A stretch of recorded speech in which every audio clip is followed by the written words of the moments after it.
برادران ملت اسلامیہ، السلام علیکم ورحمۃ اللہ وبرکاتہ۔ الحمدللہ الحنان المنان الذي خلق الانسان وعلمه البيان، والصلاة والسلام على رسوله سید الانس والجان وعلى آلہ واصحابہ ذوی الخیر والاحسان، اما بعد فاعوذ باللہ من الشیطان الرجیم، بسم اللہ الرحمن الرحیم۔ یا ایہا الذین آمنوا کلوا من طیبات ما رزقناکم واشکروا للہ ان کنتم ایاہ تعبدون، صدق اللہ مولانا العظیم۔ بارگاہ رسالت معاذ صلی اللہ تعالی علیہ وسلم میں درود پاک کا ہدیہ پیش کریں۔ اللہم صلی علی سیدنا و مولانا محمد معدن الجود والکرم وآلہ واصحابہ الکرام وابنہ الکریم وبارک وسلم صلاة دائمة سرمدا ابدا۔ عزیزان گرامی وقار، بحیثیت مسلمان ہمارے لیے اسلام میں عبادات جتنی اہمیت کی حامل ہیں، نماز، روزے، حج و زکوٰۃ، تو صرف ان ایکٹیویٹیز اور ان اعمال کی ہی اہمیت نہیں، بلکہ ہمیں روزمرہ زندگی جو ہم گزارتے ہیں، ہم کیا کھا رہے ہیں اور کیا پی رہے ہیں، کیا کما رہے ہیں، اس کا بھی اسلام میں بڑا گہرا تعلق ہے۔ یعنی کچھ بھی کھا لو، کچھ بھی پی لو اور آ کر کے مسجد میں نماز پڑھ لو، یہ اسلام نہیں ہے۔ اسلام تمہیں اندر سے بھی پاک دیکھنا چاہتا ہے، باہر سے بھی پاک دیکھنا چاہتا ہے۔ چہرے سجا لیں، کپڑے اچھے پہن لیں، لیکن پیٹ میں حرام رزق ڈال کر کے آئیں، اللہ کی بارگاہ میں اس کا کوئی سجدہ قبول نہیں ہے۔ تو ظاہر کا نام صرف اسلام نہیں ہے، ہمارے باطن کی اصلاح بھی ضروری ہے۔ اسی لیے اسلام میں رزق کی بڑی اہمیت ہے، ہم کیا کھا رہے ہیں، کیا پی رہے ہیں۔ اگر آپ نے رزق کے متعلق سوچ و بچار نہیں کیا تو ہو بہو آپ اس کائنات میں جانوروں کی زندگی گزار رہے ہیں۔ جانوروں کے لیے کوئی ریسٹرکشن نہیں ہے، کوئی حد نہیں ہے، کوئی ممانعت نہیں ہے۔ اگر وہ غلاظت کھا لے تو بھی کوئی اس کو برا نہیں سمجھتا، چارہ کھا لے تو بھی کچھ برا نہیں سمجھتا، سڑا ہوا کھا لے تو بھی کچھ برا نہیں سمجھتا، مرا ہوا کھا لے تو بھی کسی کو کچھ فرق نہیں پڑتا۔ جانوروں کی زندگی میں، کھانے پینے کے معاملات میں ظاہر سی بات ہے کوئی لمٹ ان کے ہاں موجود نہیں ہے۔ انسان ہیں آپ، اشرف المخلوقات ہیں۔ اسی لیے رب تعالیٰ فرماتا ہے یا ایھا الذین آمنوا، اے ایمان والو، کلوا من طیبات ما رزقناکم، ہم نے جو تمہیں رزق دیا ہے ان میں سے پاکیزہ چیزیں کھاؤ، پاکیزہ چیزیں کھاؤ، واشکروا للہ، اور اللہ کا شکر بجا لاؤ۔ اور حدیث پاک رسول کریم صلی اللہ علیہ وسلم فرماتے ہیں اللہ طیب ویحب الطیب، اللہ تعالیٰ پاک ہے اور پاک چیز کو ہی پسند کرتا ہے۔ پاک چیز کو وہ زیادہ پسند فرماتا ہے۔ تو پاک جس طرح سے، اب آپ کو میں مسائل بتاؤں، نماز میں آنے سے پہلے آپ کئی چیزوں پر توجہ دیتے ہیں۔ بدن پاک ہے یا نہیں، سب سے پہلے آپ یہ دیکھتے ہیں کہ کہیں پیشاب پخانہ یا نجاست حقیقی نہ ہوئی ہو، یعنی غسل واجب نہ ہوا ہو، ایسی ساری چیزیں آپ بدن کا دیکھ لیتے ہیں۔ دوسرے نمبر پر آپ جو کپڑے پہنے وہ بھی دیکھتے ہیں کہ کہیں ان کپڑوں پر کوئی نجاست تو نہیں لگی ہے۔ کپڑے بھی پاک ہیں، بدن بھی پاک ہے۔ پھر جہاں نماز پڑھنے کے لیے کھڑے ہیں وہ جگہ دیکھتے ہیں یہ پاک ہے کہ نہیں ہے، کتنی پاکی کا اہتمام ہے۔ ایک نماز، ایک سجدہ ادا کرنے سے پہلے بدن کا غسل سے ہونا، وضو سے ہونا، کپڑوں کا پاک صاف ہونا، اور پھر اس جگہ کا بھی پاک ہونا ضروری ہے۔ یہ شرائط نماز میں سے ہے۔ اگر ان میں سے کوئی ایک چیز بھی ناپاک رہی تو نماز ہوگی ہی نہیں۔ بدن ناپاک تھا یا کپڑے ناپاک تھے یا وہ جگہ ناپاک تھی جہاں نماز پڑھ رہے ہیں، نماز ہوگی ہی نہیں۔ میرے عزیزو، ہم جب ان چیزوں کا اہتمام کرتے ہیں تو یہ تو ظاہری احکام ہوئے جو شریعت نے ہمارے اوپر رکھے ہیں، اور حدیث پاک میں اللہ تعالیٰ کے حبیب صلی اللہ علیہ وسلم فرماتے ہیں ان اللہ لا ينظر الى صورکم بل الى قلوبکم، اللہ تمہاری صورتوں کی طرف نہیں دیکھتا، تمہارے دلوں کی طرف دیکھتا ہے۔ اب تم مسجد میں آ رہے ہو، بدن بھی پاک کر کے آئے، کپڑے بھی پاک کر کے آئے، اور جگہ بھی پاک ہے جہاں نماز پڑھ رہے ہیں، لیکن جسم کے اندر حرام غذا لے کر کے آئے ہیں، ناپاک چیزیں کھا کر کے آئے ہیں، جس چیز کے اللہ نے اور اس کے رسول نے منع فرمایا وہ چیزیں اپنے جسم کے اندر لے کر کے آئے، تو یوں ہی سمجھ لو میرے عزیزوں کہ اندر کی غلاظت سے آپ نے اپنے آپ کو صاف نہیں کیا، باہر صرف صاف ہو گئے۔ اسی وجہ سے نمازوں کا کما حقہ لطف بھی نہیں مل پاتا، عبادتوں کا وہ ذوق بھی نہیں آ پاتا۔ اس کی وجہ کیا ہے؟ اندر سے یہ خرابی موجود ہے، اوپر سے جتنی لیپا پوتی کر لیں ہیں۔ اس کی مثال یوں ہی ہے، آپ نے اپنے جیب میں سڑے ہوئے گوشت کے ٹکڑے رکھے ہیں، مردہ رکھا ہوا ہے، ظاہر سی بات ہے ایک مردہ اور یہ سڑے ہوئے گوشت کی بدبو کتنی ہوتی ہے، یا غلاظت اپنی جیب میں رکھے ہوئے ہیں، اوپر سے عطر پر عطر لگا رہے ہیں، عطر پر عطر لگا رہے ہیں۔ جتنا بھی عطر لگاؤ وہ اندر کی غلاظت کی بدبو آ ہی جاتی ہے، اور کبھی ایسا ہوتا ہے کہ اس عطر کا بھی فائدہ نہیں ہوتا، وہ مکس ہو کر کے کوئی اور ہی بو بن جاتی ہے، کوئی اور ہی مہکانے لگ جاتی ہے۔ عزیزان گرامی، ہم اپنے اندر کی غلاظتوں کو رکھ کر کے اگر نماز، روزے، زکوٰۃ یہ ساری چیزیں کرتے رہیں تو ایسی ہی ہے کہ یہ عبادتوں کا کما حق و فائدہ نہیں اٹھا پاتے، نمازوں میں لطف کیوں نہیں مل پاتا، سجدوں میں یہ تڑپ کیوں نہیں آ پاتی، دلوں کی پاکیزگی اور حلال رزق کی جو اہمیت اسلام میں ہے اس کی طرف توجہ نہ دینے کی وجہ سے یہ ساری چیزوں کی خرابی آتی ہے۔ کسی نے کہا تھا آپ تو کہتے ہیں قرآن میں ہے، اللہ نے فرمایا ان الصلاۃ تنہی عن الفحشاء والمنکر، بے شک نماز ہر بے حیائی اور برائی سے روکتی ہے۔ ادھر نماز پڑھ رہا ہے ادھر چپل چوری کر رہا ہے، ادھر نماز پڑھا ادھر فوراً باہر نکلتے ہی اجنبی عورتوں پر نظر ڈال رہا ہے، تو کہاں اس کی نماز نے تو بے حیائی سے اسے روکا ہی نہیں۔ قرآن کہہ رہا ہے نماز بے حیائی سے بچاتی ہے، برائی سے بچاتی ہے۔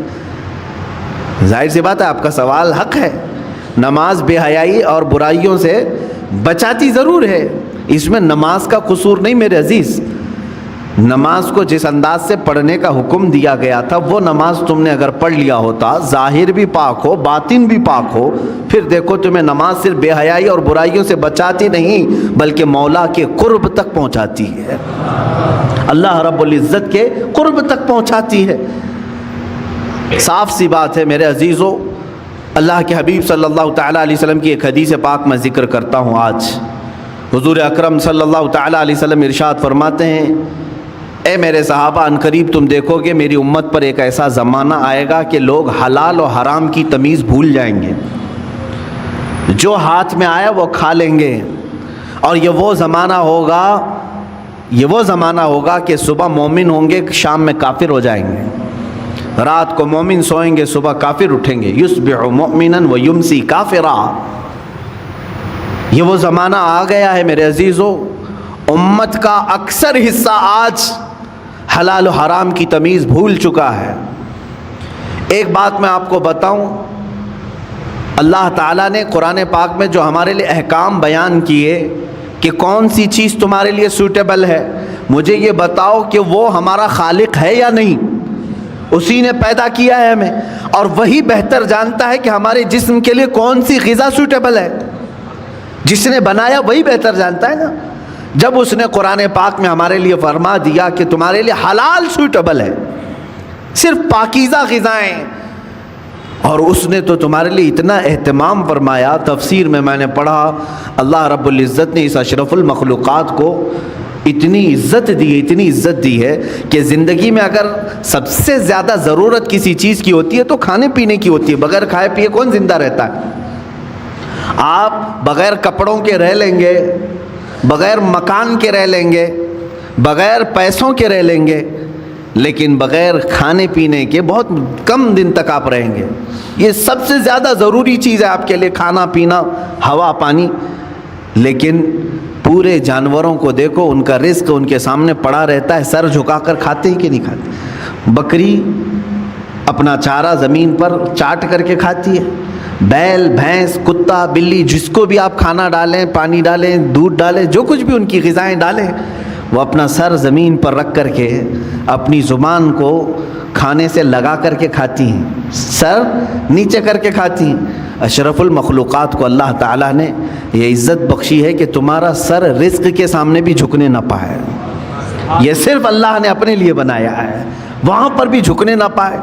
تم ہاتھوں سے اٹھاؤ اور اپنے منہ تک لے جاؤ. کچھ جانور ہو سکتا ہے اس طرح کے کھانے میں ہوں، لیکن تفسیر میں فرمایا کہ اشرف المخلوقات کی یہ عزت ہے کہ اللہ نے تمہارے سر کو رزق کے سامنے بھی جھکنے نہیں دیا. میرے عزیزو، جس کو اللہ تعالیٰ نے اتنا پاکیزہ بنایا ہے کہ اس صورت کو اللہ قرآن میں فرماتا ہے کہ ہم نے سب سے بہترین صورت اگر اپنی مخلوق میں کسی کو دی ہے تو وہ انسانوں کو دی ہے. انسانوں کو سب سے بہترین صورت دی ہے. اس کی لاکھوں کی مخلوق ہیں، جانور ہوں، پرند ہوں، جنات ہوں، ملائکہ ہوں، سب مخلوقات ہیں. ان مخلوقات میں سب سے اچھی صورت کس کو ملی ہے؟ انسان کو ملی. اگر انسان کو سب سے اچھی صورت نہ ملی ہوتی تو کبھی انسانوں میں اللہ اپنے محبوب کو نہیں پیدا کرتا، وہ اور اچھی صورت والوں میں پیدا کرتا. محبوب صلی اللہ علیہ وسلم کا انسانوں میں پیدا ہونا اس بات کی علامت ہے کہ اللہ نے اس انسان کو سب سے اشرف صورت عطا کی ہے. اور یہ بھی روایت میں ملتا ہے کہ قیامت کے دن اگر یہ انسان غلطی کیے، کفر کریں، شرک کریں، برائیاں کریں، جہنم میں ان کو ڈالنا ہوا بھی تو اس شکل سے کوئی جہنم میں نہیں جائے گا. جہنمی کی صورت بدل دی جائے گی، جہنم میں جانے والے کی صورت بدل جائے گی. بلکہ فرمایا گیا کہ اگر وہ جہنمی، ایک جہنمی جس کے بارے میں کہا گیا ہے اگر وہ مکہ اور مدینے کے درمیان بیٹھ جائے تو اس کے دونوں ہاتھ پھیل جائیں گے. 450 کلومیٹر کا فاصلہ ہے. اتنا بڑا اور چوڑا اس کو بنا دیا جائے گا، اور اس کا صرف ایک کان ایک ہاتھی کے برابر، اس کے جبڑے پہاڑوں کے برابر ہوں گے. ایک جہنمی کی شکل اتنی بڑی بنائی جائے گی کیونکہ اسے عذاب چکھانا ہے، یہ چھوٹی چھوٹی صورتوں کے ساتھ نہیں. اب بتائیں محدثین نے اس شکل کے ساتھ جہنم میں کیوں نہیں ڈالا جائے گا؟ فرمایا گیا کہ اس لیے کہ اسی شکل میں اللہ نے اپنے محبوب کو پیدا کیا ہے. محبوب اکرم صلی اللہ تعالیٰ علیہ وسلم انسانی شکل میں ہیں، تو انسانی شکل کو اللہ تعالیٰ جہنم میں نہیں ڈالے گا. میرے عزیزو، میں بات یہاں پر یہ کر رہا ہوں کہ جس کو اللہ نے اشرف بنایا، اعظم بنایا، اجمل بنایا، خوبصورت بنایا ہے، اس کی زندگی کے لیے تو یہ ضروری ہے کہ اب وہ کیا کھا رہا ہے، کیا پی رہا ہے، اپنے سٹینڈرڈ کو دیکھ کر کے کرے، اپنے معیار کو دیکھ کر کے. تم اگر وہی چیزیں کھا رہے ہو جو کتا کھا رہا ہے تو فرق کیا رہ گیا تمہارے پاس؟ تم اگر وہی چیزیں کھا رہے ہو جو خنزیر کھا رہا ہے تو فرق کیا رہ گیا تمہارے؟ تم اشرف المخلوقات ہو، تمہیں اللہ نے پاکیزہ اور حلال چیزیں عطا کی ہیں. کیا کسی انسان کو غلاظت کھاتے ہوئے دیکھا آپ نے؟ اور اگر وہ کھاتا ہے تو عقل سے بہرا ہے، عقل سے پیدل ہے، انسانیت بھول چکا ہے. عزیزان گرامی وقار، جب ہم غلاظت، پیشاب، پاخانہ، گوبر نہیں کھا سکتے انسان، تو اسی طرح مسلمان کو اللہ تعالیٰ نے فرمایا تم سود نہیں کھا سکتے، تم جوا کے پیسے نہیں کھا سکتے، تم چوری کا مال نہیں کھا سکتے، اس لیے کہ یہ بھی غلاظت ہے. یہ غلاظت ہے، اور ایسی غلاظت ہے کہ بظاہر تمہیں نظر نہیں آئے گی لیکن تمہاری روح کو ہمیشہ کے لیے خراب کر دے گی. کچھ چیزیں زہر ہیں میرے عزیزو، پوائزن. اگر پوائزن پی لو تو ہو سکتا ہے کہ تمہاری جان چلی جائے، گوشت کے ٹکڑے گل جائیں، انتڑیاں کٹ جائیں. لیکن جو حرام پوائزن ہے، سود ہے، جس کو آپ فائنانس کہو، بڈی کہو، بیاج کہو، کہ کوئی بھی نام دے لو، شراب حرام کر دیا اللہ تعالیٰ نے. یہ پوائزن ہے، زہر ہے مسلمان کے لیے. جوا حرام کر دیا ہے شریعت اسلامیہ نے، اس سے جو بھی آمدنی ہوئی، جو بھی انکم ہوئی، یہ غلاظت ہے، یہ پوائزن ہے. یہ جب ہمارے پیٹ کے اندر جائے تو کیا ہوتا ہے جانتے ہیں؟ دنیاوی زہر تمہارے جسم کو ناکارہ کر دے گا، لیکن اللہ کے حبیب صلی اللہ علیہ وسلم نے فرمایا جس نے حرام لقمہ اپنے پیٹ میں ڈالا تو پھر وہ گوشت جنت میں کبھی نہیں جا سکے گا. حرام سے پلا ہوا گوشت جنت میں داخل نہیں ہوگا۔ میرے آقا صلی اللہ علیہ وسلم نے فرمایا اس کے لیے سب سے بہترین چیز ہے کہ اس پیٹ میں جہنم کی آگ بھر دی جائے، دوزخ کی آگ ہی بھری جائے گی۔ اے مومنو، تمہارے لیے اللہ تعالیٰ نے جو راستے بیان کیے ہیں ان راستوں سے ہرگز نہ ہٹنا، ہرگز نہ ہٹو۔ قرآن پاک میں اللہ تعالیٰ نے ایک جگہ نہیں کئی جگہوں پر ارشاد فرمایا کہ تم زمین میں پھیل جاؤ، اللہ کا رزق تلاش کرو۔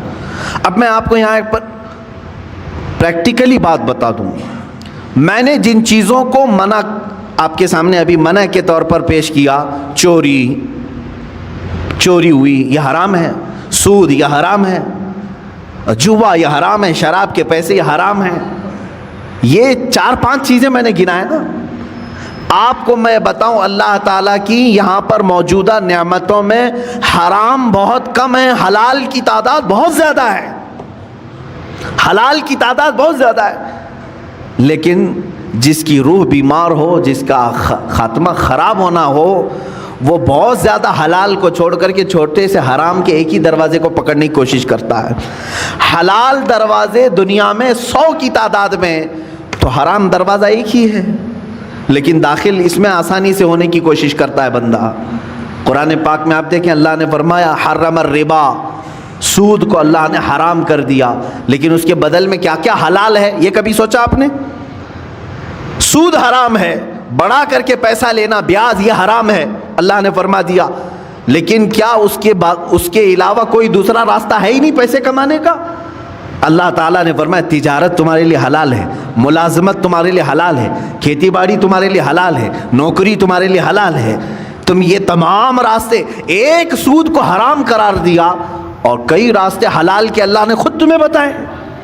مشارکت ہے، پارٹنرشپ کر لو، مزاربت ہے، نفع میں حصہ داری مقرر کر لو، یہ حلال طریقے بتائیں۔ شراب کو اللہ نے حرام کر دیا تو کیا پوری دنیا کی پینے والی چیزیں سب حرام ہو گئی؟ ایک کو اللہ نے فرمایا حرام ہے شراب، جس سے نشہ ہے، بدلے میں اللہ تعالیٰ نے ہزاروں چیزوں کو رکھا۔ دودھ پی لو حلال ہے، شربت پی لو حلال ہے، مٹھائیاں کھا لو حلال ہے۔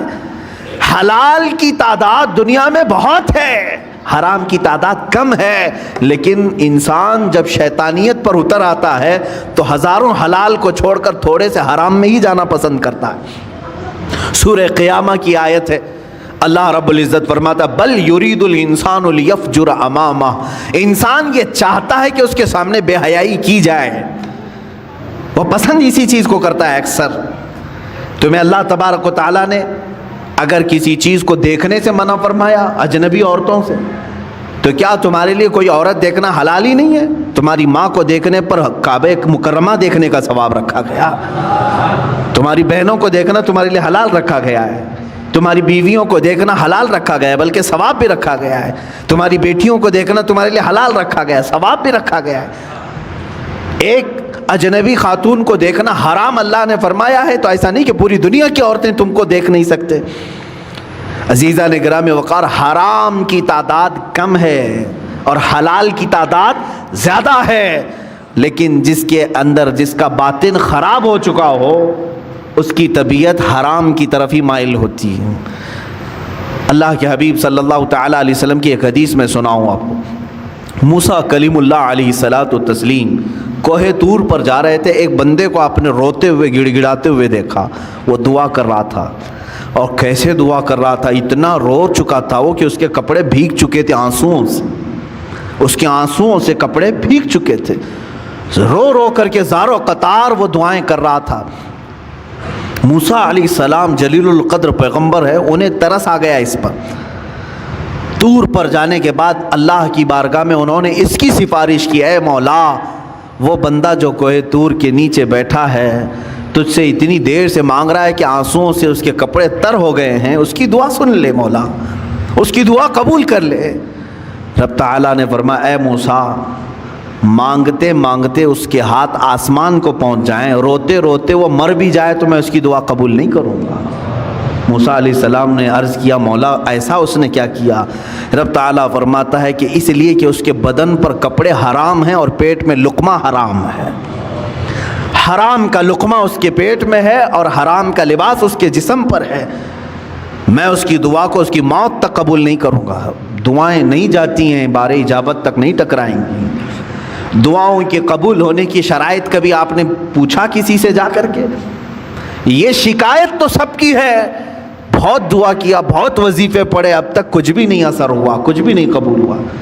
کبھی اس کے نہ قبول ہونے کے علامات یا شرائط کیا ہیں دعا قبول ہونے کی، یہ آ کر کے کبھی آپ نے پوچھا؟ سب سے پہلی شرط ہے دعاؤں کے قبول ہونے کی، حلال کھائے اور سچ بولے. حلال کھائے اور سچ بولے. اللہ کے حبیب صلی اللہ علیہ وسلم نے ایک صحابی کو یہ عمل بتایا، کہا اگر تم چاہتے ہو کہ ہر دعا تمہاری قبول ہو جائے تو مستجاب الدعوات بن جاؤ تو دو چیزوں کی پابندی کرنا، زبان سے سچ بولنا اور منہ سے حلال لقمے کھانا. پھر کوئی وظیفہ کرو نہ کرو، اللہ تمہاری ہر دعا قبول کرے گا، مستجاب الدعوات بنو گے. یہاں آج وہ حدیث صادق آ رہی ہے میرے عزیزو، جو اللہ کے حبیب صلی اللہ علیہ وسلم نے فرمایا، اے میرے صحابہ ان قریب تم دیکھو گے امت پر میرے ایک ایسا زمانہ آئے گا کہ میری امت حلال و حرام کی تمیز بھول جائے گی، ختم کر دے گی. وہ زمانہ میں اب آنکھوں سے دیکھ رہا ہوں. آج امت مسلمہ کو پوری دنیا نے سودی کاروبار پر لگا کر رکھا ہے. حقیقت میں آپ کو بتاؤں، آج یہودیوں کا سب سے بڑا نظام، دجالی نظام، یہ کریڈٹ پر جو چل رہا ہے، سودی بینکوں کا جو نظام انہوں نے پوری دنیا میں متعارف کروایا، پوری دنیا سے انہوں نے حلال کا خاتمہ کرنے کی کوشش کی. اس میں مسلمان بھی ملوث ہو گئے.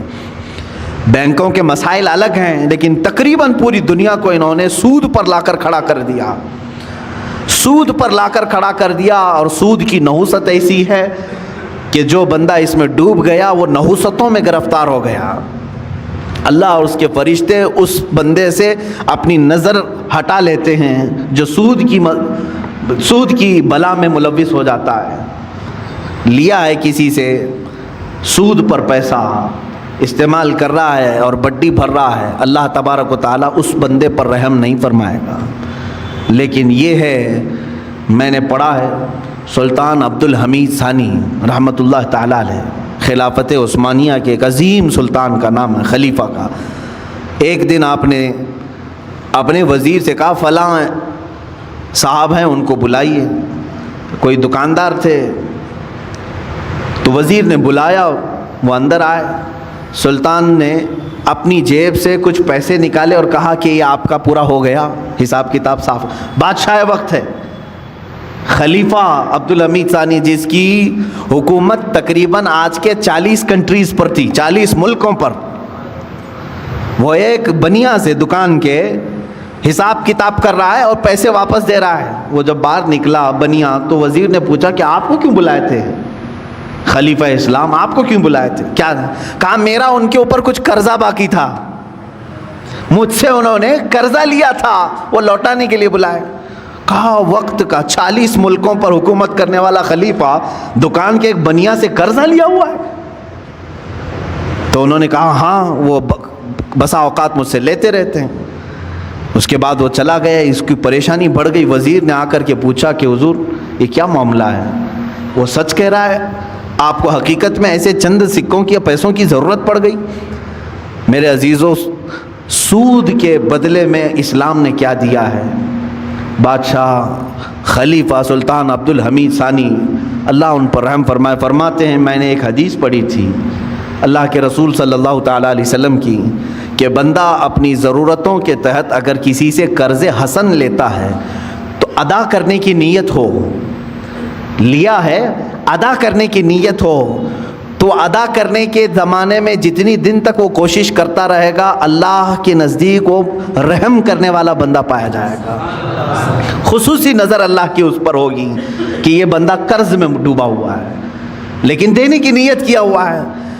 میں ہمیشہ اس بنیا سے تھوڑے سے یہ قرض اس لیے لے لیتا ہوں کہ اللہ مجھ پر نظر رکھے، اللہ رب العزت مجھ پر نظر خاص رکھے، کیونکہ اس بندے پر اللہ رحم فرماتا ہے ہاں دینے کی نیت کیا ہو.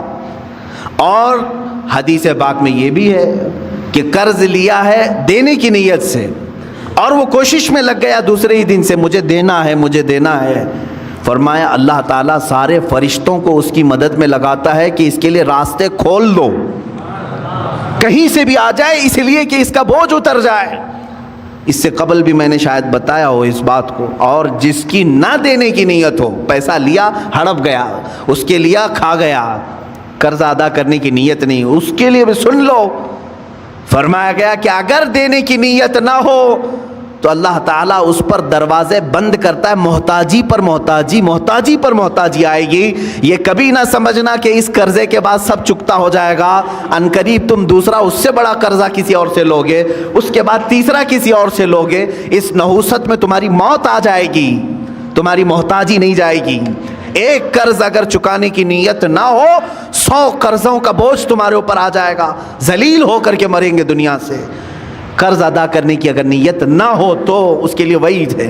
بہرحال میرے عزیزو، میں رزق حلال کی بات کر رہا ہوں۔ مسلمان اگر حرام کی طرف جاتا ہے تو یہ اسے زیب نہیں دیتا۔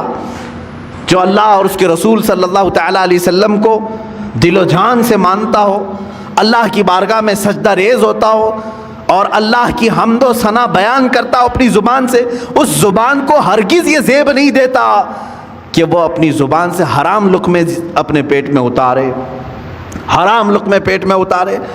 حضرت عبداللہ بن مبارک رحمۃ اللہ تعالیٰ علیہ فرماتے ہیں کہ نہیں، ان کا ایک واقعہ یوں بیان کیا گیا، جب آپ کا انتقال ہو گیا تو کسی نے آپ کو خواب میں دیکھا، پوچھا اے ابن مبارک، اللہ تعالیٰ نے آپ کے ساتھ کیا معاملہ فرمایا؟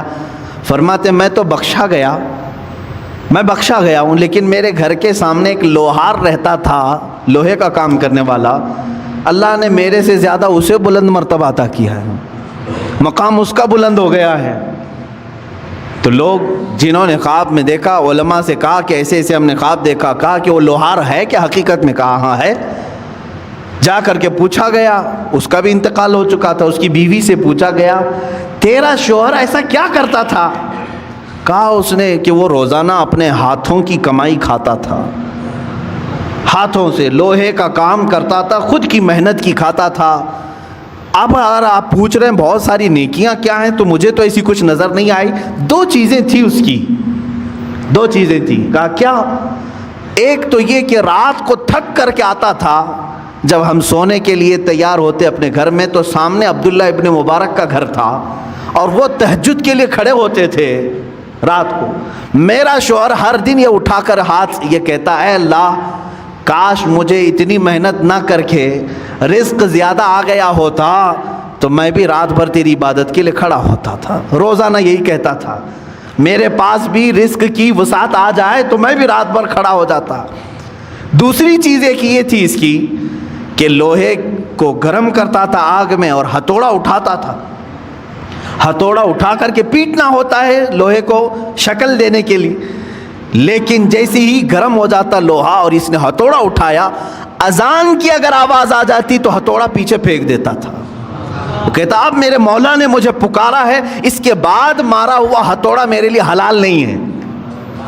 رب تعالیٰ کی پکار کے بعد اگر میں نے ہتھوڑا مارا اور پھر اس سے شکل بنی اور پھر وہ بازار میں بکا، پھر اس کی آمدنی آئی، وہ لوہار کہتا یہ میرے لیے حلال نہیں ہے، میں رب کو چھوڑ کر کے کوئی کمائی نہیں چاہتا۔ میری نظر میں یہی 2 چیزیں علماء نے فرمائی، انہی 2 چیزوں کی بنیاد پر اس لوہار کو عبداللہ ابن مبارک سے بھی بلند مقام دیا گیا ہے۔ حلال کھاتا تھا، حلال کی فکر کرتا تھا۔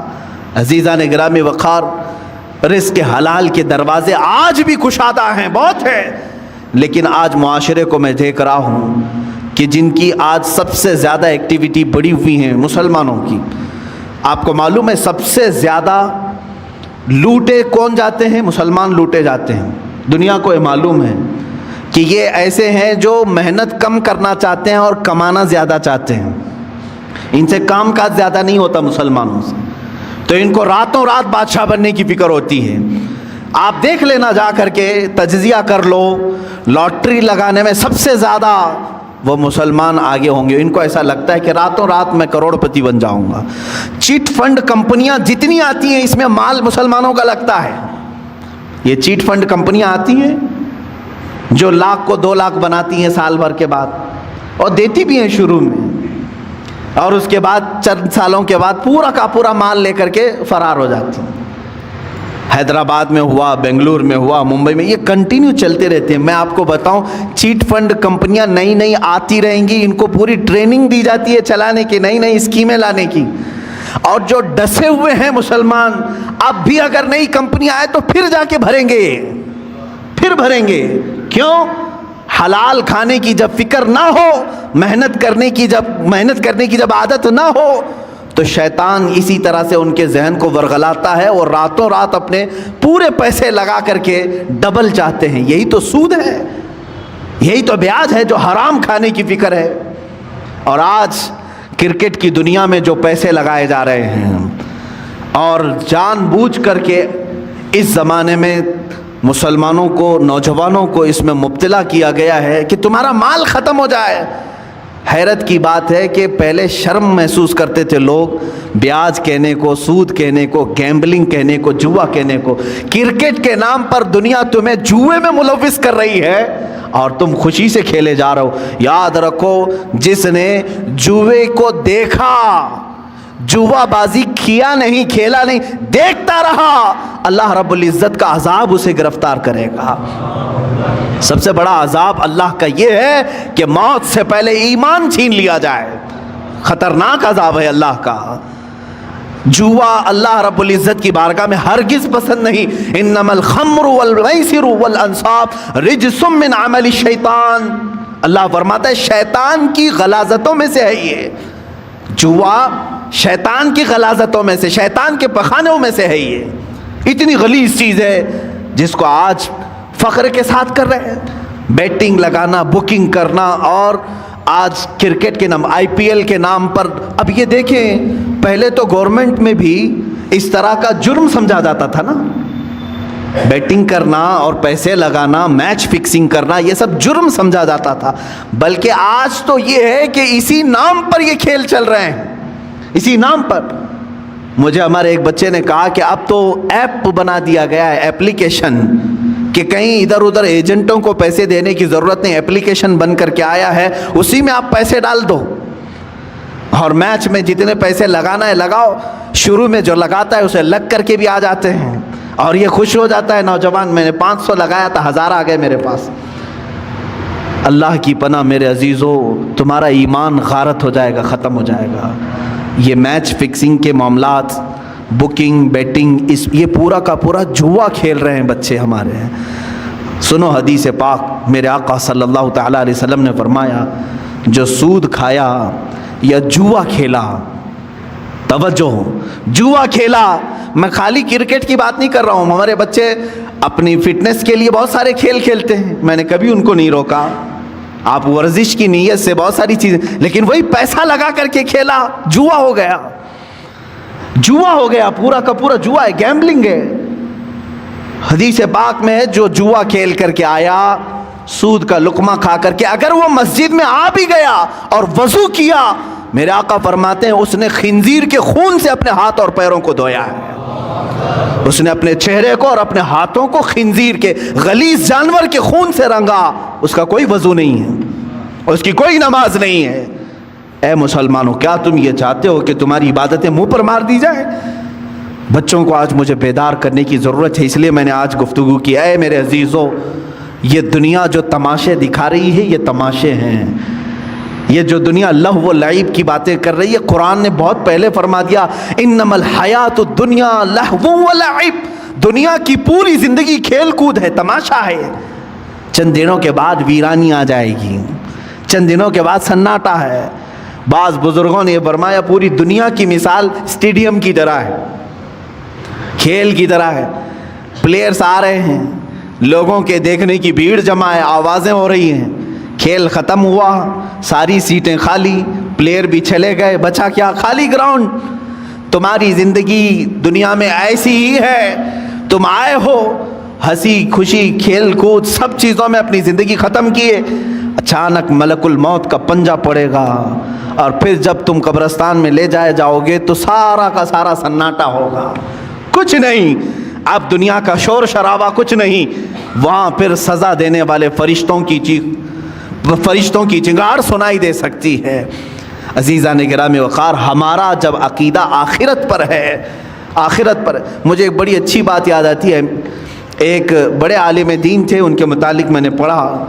وہ ٹرین میں سفر کر رہے تھے, سامان کچھ زیادہ ہو گیا تھا اور اس کی فیس بھرنی تھی, جو پینلٹی ہوتی ہے, یا تو پھر اس کا گورنمنٹ کو بھرنا تھا چارج.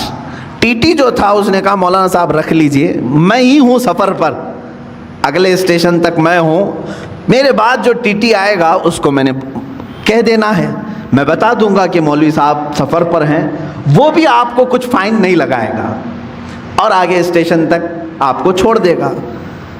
مولانا صاحب نے پوچھا کہ وہ کہاں تک چلے گا؟ آپ تو اگلے اسٹیشن تک جائیں گے, میرے سامان کی کوئی پوچھ تاچھ نہیں ہوئی. دوسرا ٹی ٹی آئے گا جس کو آپ بولیں گے وہ کہاں تک جائے گا؟ کہا ٹرین جہاں تک جائے گی وہ ٹی ٹی رہے گا. تو انہوں نے کہا نہیں, مجھے اور آگے تک جانا ہے, مجھے اور آگے تک جانا ہے. کیا وہ ٹی ٹی وہاں تک آئے گا؟ کہا کہاں تک جانا ہے؟ کہا مجھے میدان محشر تک جانا ہے, وہاں تک جانا ہے. اگر وہ تمہارا ٹی ٹی وہاں پر بھی سفارش کر دے گا اور اللہ سے میرے اس جرم کی سزا کو کم کروا دے گا, میں خاموش بیٹھتا ہوں. تم مجھ سے چوری کروا رہے ہو. انہوں نے اپنا وہ معاوضہ بھر دیا, اور ظاہر سی بات ہے اس ٹی ٹی کے دل میں بھی خوف خدا ایسا آیا, اس نے خود بیان کیا, اس کے بعد زندگی بھر کبھی میں نے حرام لقمے کی طرف ہاتھ نہیں بڑھایا. ہمارے اسلاف اور ہمارے بزرگوں نے ہمیں یہ سکھایا ہے. آج امت کے پاس حلال لقمے بہت سارے ہیں. شیخ علی دقاق رحمۃ اللہ تعالی علیہ کی ایک حکایت میں نے پڑھی تھی. یہ پہاڑوں پر جا کر کے عبادت کرتے تھے. ایک دن پہاڑوں کے اوپر یہ لکڑیاں کاٹنے کے لیے بھی جاتے تھے, لا کر کے بیچتے تھے کاٹ کر کے. ایک دن دیکھا ایک تھیلا وہاں پڑا ہوا ہے, تھیلی چھوٹی سی, اور اس کو ہلا کر کے دیکھا تو سونے کے سکے تھے, اشرفیاں تھیں.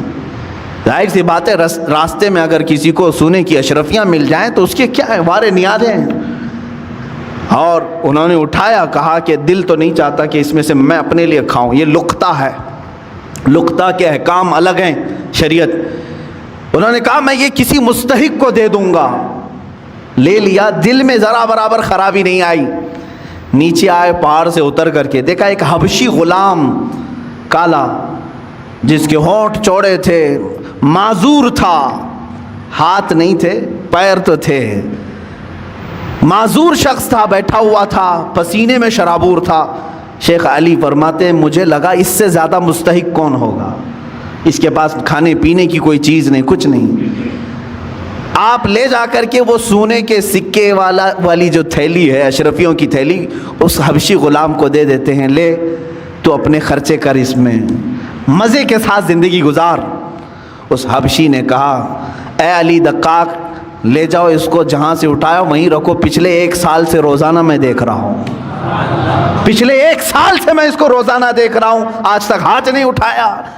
میرے عزیز و شیخ علی دقاق فرماتے ہیں کوئی حبشی غلام وہ اس زمانے کے قطب تھے جنہوں نے ہاتھ لگانے کو بھی منع فرمایا. آج ہم ان اسلاف کی روشنیوں کو بھول کر کے دنیا جو ہمیں ہے یہ کرشمے دکھا رہی ہے اس کے پیچھے پڑ گئے. موبائل اپلیکیشن میں اگر تمہیں پیسے بھرنے کی بات آ گئی, سوچا آسانی سے بھر دوں گا, کوئی نہیں دیکھ رہا ہے, میں میچ میں بیٹنگ لگا دوں گا, کسی ایجنٹ کے پاس نہیں گیا, اسی اپلیکیشن میں بھر دیا, 500 کون دیکھ رہا ہے, میرے اکاؤنٹ سے کٹ گئے.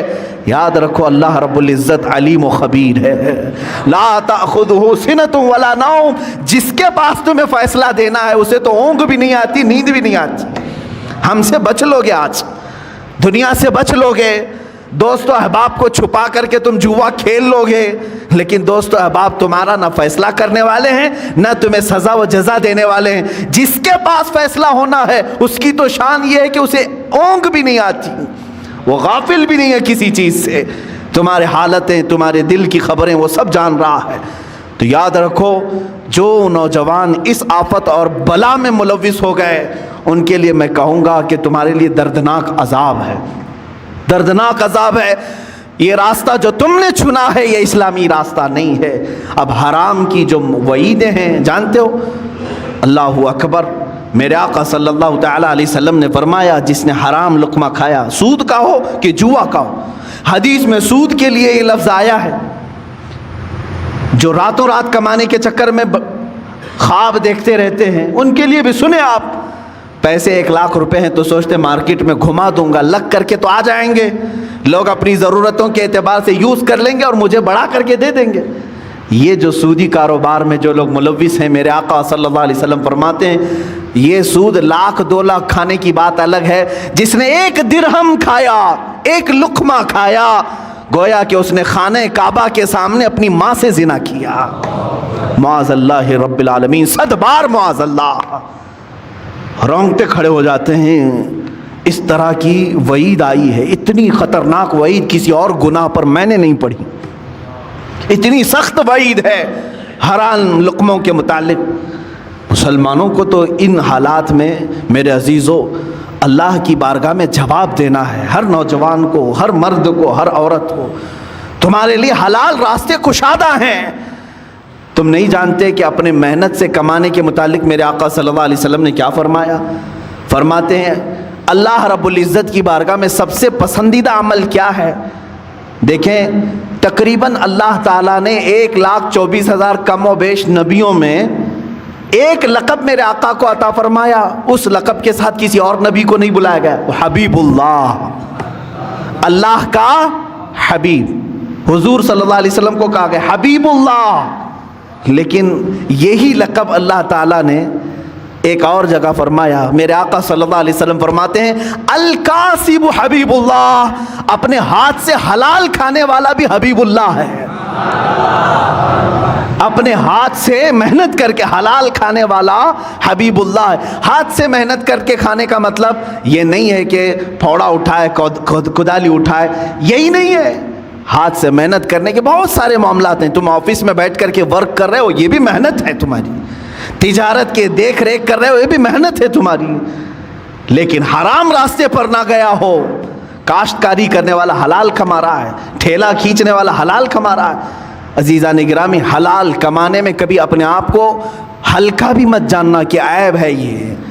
قلیوبی میں نے ایک حکایت پڑھی، اللہ اللہ، میرے آقا صلی اللہ تعالیٰ علیہ وسلم کے متعلق، اے نوجوانوں تم راتوں رات بیٹھ کر کے پیسے لگا کر کے اپنے گھر میں حرام کے لیے دروازے کھول رہے ہو، سنو اپنے اس آقائے امت صلی اللہ علیہ وسلم کی بارگاہ میں سید الانبیاء، سید المعصومین، سید الاصفیاء، حبیب کبریا صلی اللہ تعالیٰ علیہ وآلہ وصحبہ وبارک وسلم حسنین کریمین کے گھر آئے ہیں، دیکھا بچے بھوکے ہیں۔ سیدہ نے کہا کہ ابا جان گھر میں کوئی چیز نہیں ہے، کھجور تک نہیں ہے بچوں کو کھانے کے لیے۔ حضور اکرم صلی اللہ علیہ وسلم نے کیا فرمایا؟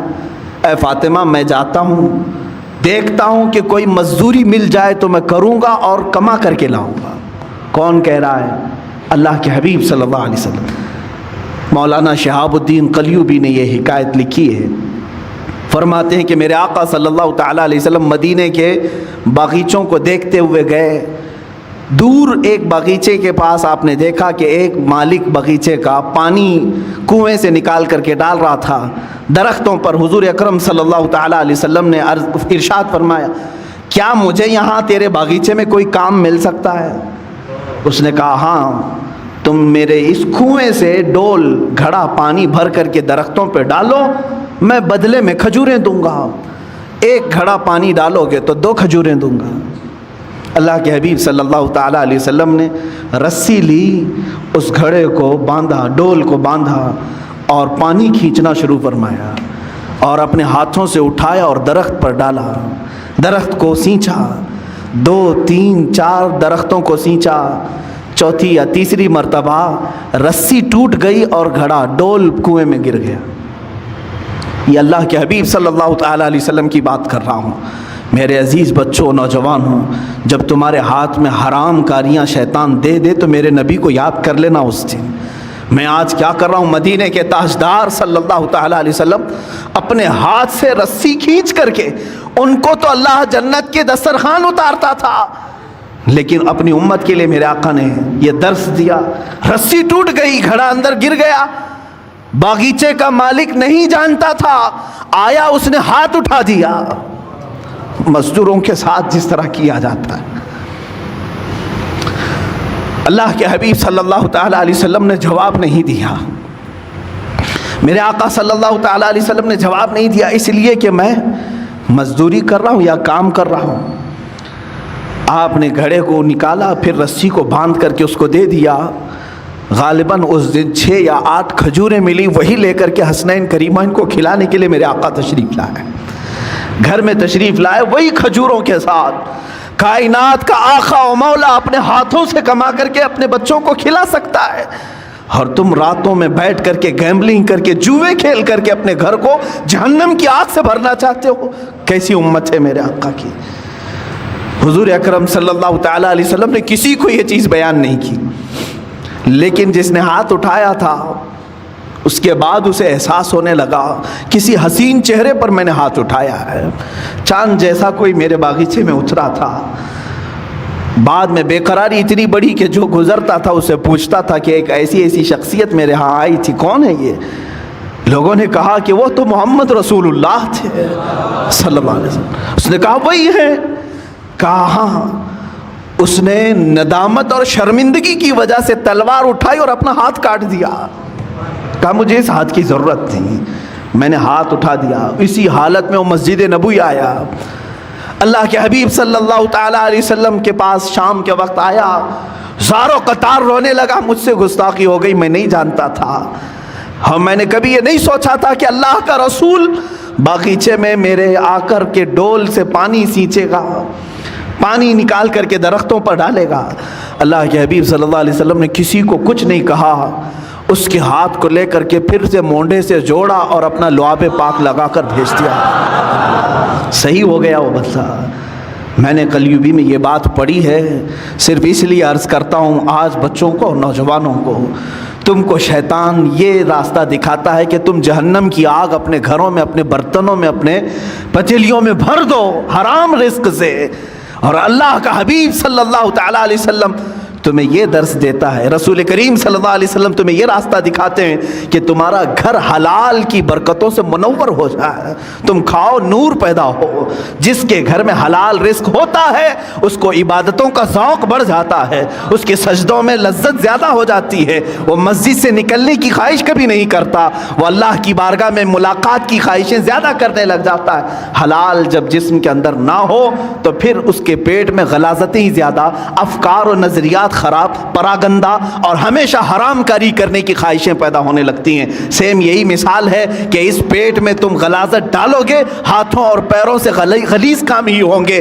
حلال لقمے ڈالو تو آنکھوں سے بھی نور چمکے گا، زبانوں سے بھی شہد ٹپکے گا، ہاتھوں اور پیروں سے بھی نیکیوں کے کام ہوا کریں گے۔ رزق کا بڑا اہم رول ہے اسلامی زندگی میں، اگر مسلمان اس کی توجہ نہیں کرتا تو میں سمجھتا ہوں وہ ظاہری مسلمان ہے، باطن میں جہنم کی آگ بھر رہا ہے، باطن میں دوزخ کی آگ بھر رہا ہے۔ سیدنا حبیب اعجمی رحمۃ اللہ تعالیٰ علیہ کے بھی متعلق یہی ہے، وہ سود کا کاروبار کرتے تھے، لیکن ایک دن ان کی بیوی نے دیکھا کہ گھر میں پتیلی رکھے ہیں، گوشت اور سالن چڑھا کر کے گئے، پکنے کے بعد دیکھا تو پوری کی پوری ہانڈی میں خون بھرا ہوا تھا، سود کی رقم تھی۔ بیوی نے کہا کہ یہ جب لوگوں کا سود لیتے ہو تو یہی ہوگا، ہو سکتا ہے اللہ تعالیٰ تمہیں اپنی طرف بلانے کے لیے نشانی دی ہے، ورنہ تو اکثر کو اللہ تعالیٰ نشانی بھی نہیں دیتا کہ ان کے لیے آخرت کا عذاب ہے۔ تمہیں اللہ تعالیٰ ایک موقع دیا ہے۔ اسی دن وہ توبہ کر کے اپنے گھر سے نکل گئے۔ ہاں میں جانتا ہوں جو حرام کاریوں میں ملوث ہیں ان کے لیے اب محنت کرنا مشکل ہو جاتا ہے۔ بڈی کے کاروبار کرنے والے سوچتے ہیں اب تک تو بیٹھ کر کے نواب بن کر کے کھاتا تھا، لیکن اب اگر یہ نہیں کروں گا تو محنت، ہاں تمہاری آزمائش بھی ہوگی۔ حبیب اعجمی فرماتے ہیں 9 دن تک مسجد میں بیٹھتا تھا، کوئی کام مجھے آتا ہی نہیں تھا۔ شام کو بیوی پوچھتی تھی کیا کچھ کما کر کے لائے، کہتا کہ میں ایک اچھے مالک کی ہاں خدمت کر رہا ہوں، وہ کہہ رہا ہے کل دے دوں گا، کل دے دوں گا، کل دے دوں گا۔ کسی کے ہاں خدمت نہیں کرتے تھے، مسجد میں بیٹھ جاتے تھے۔ شرمندگی تھی بیوی کے پاس بولنے کے لیے، بیوی یہی کہتی تھی صبر کر لوں گی، ایک نہ ایک دن تمہارا مالک دے ہی دے گا جس کے ہاں تم مزدوری کر رہے ہو۔ 9 دن ہو گئے، پیر بھاری ہو گئے تھے گھر جانے کے لیے کہ آج بھی بیوی پوچھے کہ آج کچھ مزدوری ملی کہ نہیں ملی، کیا بولوں گا؟ لیکن گھر پہنچے تو دیکھا گھر میں روشنی ہے، دسترخوان بچھا ہے، طرح طرح کے کھانے بنے ہوئے ہیں، گھر میں 1 روپیہ نہیں تھا۔ بیوی سے آ کر پوچھا یہ سب کہاں سے آئے؟ کہا تم جس کے یہاں مزدوری کرتے ہو اسی کمپنی کا ایک خادم آیا تھا، سارے کھانے دے کر کے گیا ہے اور کہا اے خاتون اپنے شوہر سے کہہ دینا اس کی خدمت مالک کو بہت پسند ہے۔ مالک نے یہ کہا اور خدمت کرے گا اور مزید نعمتیں دیں گے۔ حبیب اعظمی چیخ پڑتے ہیں، کہتے ہیں میں جس کے ہاں خدمت کر رہا ہوں وہ کوئی نہیں جانتا، میری بیوی بھی نہیں جانتی۔ اسی دن اپنے گھر سے نکل گئے اور فنا فی اللہ کا مقام حاصل کیا۔ حضرت حبیب اعظمی رحمۃ اللہ تعالی علیہ بغداد کے ان مشہور اولیاء کاملین میں شامل ہوئے جن کی بارگاہ میں حضرت فضیل بن عیاض بلکہ سرکار بغداد غوث اعظم عبد القادر جیلانی رضی اللہ تعالیٰ عنہ بھی ادب سے نام لیا کرتے تھے۔ جب تم حرام کو چھوڑو گے اللہ تعالیٰ حلال 1000 دروازے کشادہ بھی کرے گا، کھولے گا تمہارے لیے۔ عزیزان گرامی، میں یہی آخری میسج دینا چاہوں گا جو بھی مجھے سن رہے ہیں، اے نوجوانوں توبہ کرو، سچی توبہ کرو۔ دنیا تمہارے مال سے اور تمہارے پیسوں سے اپنی اینٹیں بنا رہی ہیں اور تمہیں اس کا ذرا برابر بھی شعور نہیں ہے۔ تم ہر جگہ لوٹے جا رہے ہو، ہر جگہ تمہارے اس مال کے ساتھ کھلواڑ ہو رہا ہے۔ چٹ فنڈ کمپنیاں آتی ہیں تمہیں لوٹ کر کے جاتی ہیں، لٹیرے آتے ہیں تمہارے محلوں میں لاکھ کو 2 لاکھ کرنے کے بہانے سب کے پیسے لے کے بھاگ جاتے ہیں۔ کاروبار میں اس طرح کا منافع دینے کی وعدے کرتے ہیں، اتنے بھر دو، اتنے % تم کو ہر مہینے ملتا رہے گا، وہاں پر تم لوٹے جاتے ہو۔ میچ کوئی اور کھیل رہا ہے، پیسے تمہارے جا رہے ہیں، کوئی اور کھیل رہا ہے، پیسے تمہارے جا رہے ہیں۔ یہ سب کیا ہے؟ تمہارے حلال کمائی کو دنیا نگل جانا چاہتی ہے۔ یاد رکھو اللہ رب العزت کی بارگاہ میں ہر چیز کا حساب ہوگا۔ اللہ کی بارگاہ میں دعا ہے مولا ہم سب کو حلال کھلائے اور حلال پر ہی خاتمہ فرمائے۔ مولا ہمارے گھر کے ہر دروازے کو حلال دروازہ بنا، ہمارے ہر لقمے کو حلال لقمہ بنا۔ اے قدیر و جبار خدا، حلال لقمے کی برکت سے ہماری زبانوں میں نور عطا فرما، ہماری آنکھوں میں سرور عطا فرما، دلوں میں تقوی عطا فرما، ہاتھوں پیر سے نیکیوں کی خیرات عطا فرما، ہمارے ذہن میں برے وسوسات اور خیالات سے ہمارے ذہنوں کی حفاظت فرما۔ اے کریم خدا، جو بچے بھٹک چکے، بہک چکے اور آج اس طرح کی گیمبلنگ میں، جوئے میں لگے ہیں، اے کائنات کے مولا ان نوجوان بچوں کو تو راہ راست عطا فرما، صراط مستقیم پر گامزن فرما دے، انہیں حبیب کبریا کی محبت سلیم عطا فرما۔ مولا ہماری دعاؤں کو نالین مصطفیٰ کی برکت سے قبول و مقبول فرما۔ وآخر دعوانا ان الحمد للہ رب العالمین۔